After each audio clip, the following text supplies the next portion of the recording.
চলুন বন্ধুরা, আজকে একটু ছোট্ট বেড়ুবেড়ু করে আসি। আজকের বেড়ুবেড়ু স্থান এই ছোট্ট শিব মন্দিরটি, যেটি একটি জলাশয়ে অবস্থিত। এটি নদিয়া ডিস্ট্রিক্টের কুলগাছিতে অবস্থিত।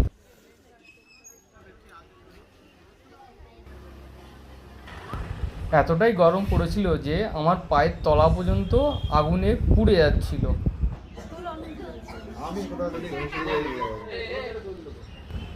আমাদের নন্দী মহারাজ এবং শিবলিঙ্গ, আর এটি তো অসাধারণ। মন্দিরটি জলাশয়ের মধ্যে অবস্থিত হওয়ায় চারপাশটা খুব সুন্দর লাগে দেখতে। এবং এই দেখুন বাচ্চারা এখানে স্নান করছে। আবার দেখা হবে।